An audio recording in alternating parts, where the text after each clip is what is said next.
Segment 1, the static before the storm. The morning started like any other in Tampa. The sun cut through the skyline. Traffic piled up on I-4, and life moved forward like nothing could ever go wrong. But beneath the heat and humidity, something else was brewing. The first reports came in on scratchy radios, unexplained attacks, violent outbursts, people collapsing in the streets. Everyone said it was drugs, or maybe an infection. But when the police scanner cut out mist, I knew it was something worse. Something spreading. Something unstoppable. Segment 2, at the vet's office. My name is Adam Bess. I was working at the vet's office in Tampa when the first signs reached our doors. Dogs snarling at shadows. Cats with bloodshot eyes, hissing at their owners. Then came the man, torn shirt, deep bite marks across his arm. He stumbled into the lobby, mumbling about his wife, how she wouldn't stop clawing at him. The smell of iron filled the room, and in his eyes, I saw madness. I backed away, reaching for the phone, but the lines were dead. That's when the screaming began outside, echoing through the streets of Tampa. Segment 3, the mission becomes clear. All I could think about was my family, my son Jeremy, pulling his shift at a fast food joint in Brandon, my daughter Maya at her job in Seffner, my wife Lynell back home with our pets, Precious and Onyx. They didn't know what was coming. I was miles away, surrounded by chaos.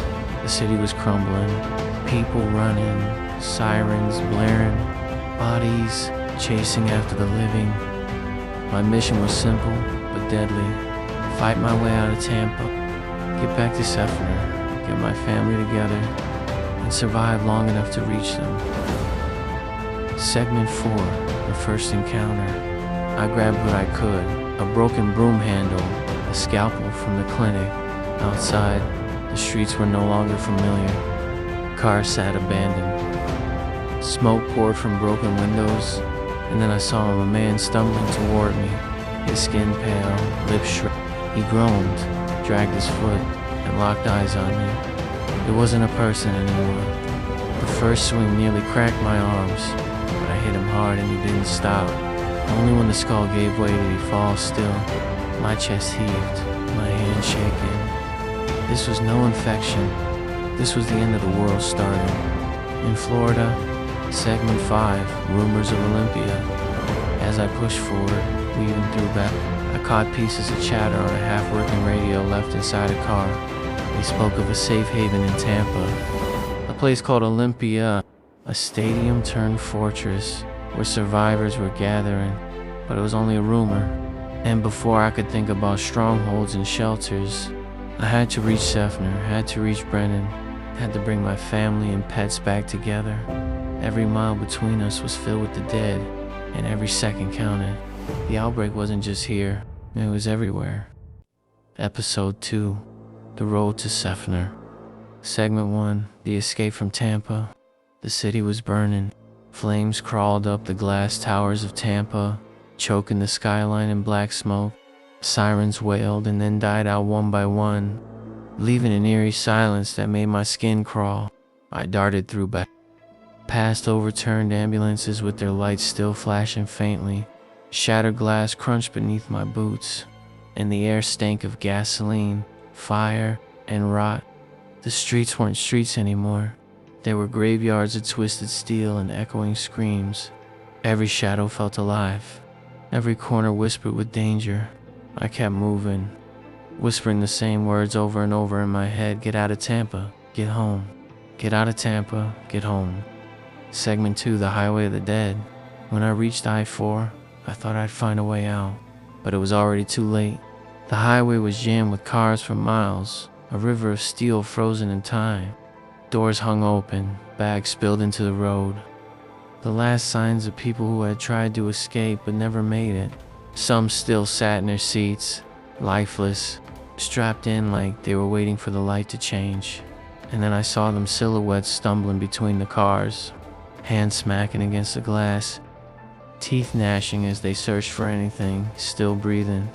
The smell of burning rubber and death mixed together in the air. My chest tightened. There was no driving out of Tampa. The only way forward was on foot. and every step would be a fight. Segment 3, closing in on Seffner was so close, but it felt like another world. A green road sign glowed faintly in the smoke. Seffner to 2 miles. 2 miles might as well have been 200. The air was thick with the stench of rot. Gunshots cracked in the distance, faint at first, then closer, sharp and desperate. My heart pounded in rhythm with every echo. I pictured Lynell at home, Precious and Onyx at her side, trying to keep calm while the world outside tore itself apart. I pictured Maya working her shift, unaware of the storm rushing toward her. Jeremy flipping burgers, maybe hearing the chaos spill into the parking lot. My family was scattered across the city, tearing itself to pieces, and I swore with every step, every breath, every heartbeat I would reach them, or I wouldn't make it at all. Segment 4, echoes of home. The closer I got to Seffner, the louder the silence became. The roads grew narrower, lined with homes I used to pass without a second thought. Now, every house was a tomb. Front doors swung on broken hinges, windows smashed in, curtains fluttering like torn flags in the night air. I passed a child's toy in the street, a small stuffed bear, dirt stained and soaked from the damp floor tonight. I couldn't stop staring at it. Someone had dropped it while running, or worse. The air was heavy, thick with the scent of rot and damp earth. Then, the silence cracked. Gunshots rang out in the distance, 1, then 2, then 3. The sound was sharp, desperate, and too close for comfort. My heart clenched. Every step forward felt like stepping into a memory of what used to be my home. A place of safety now turned into a nightmare. And with every step, the weight of what I might find waiting there pressed harder against my chest. Segment 5, the choice of survivors. The radio crackled again, faint but insistent. Words bled through the static. Olympia. They spoke of it like salvation. A stadium turned fortress, where the living gathered and the dead were kept out. But the same whispers carried warnings. Olympia wasn't safe. Olympia was a trap. Nobody knew the truth, only that it was a chance, a risk. And risk was all that was left. I kept walking, my family's names echoing in my head. Lynell, Maya, Jeremy, Precious. Onyx first. I had to reach them. First I had to bring them together. But the thought of Olympia lingered in the back of my mind, flickering like the last light in a collapsing world. Was it hope? Or was it the final nail in the coffin? In the end, it didn't matter. I had no choice but to keep moving forward. And I swore nothing would stop me.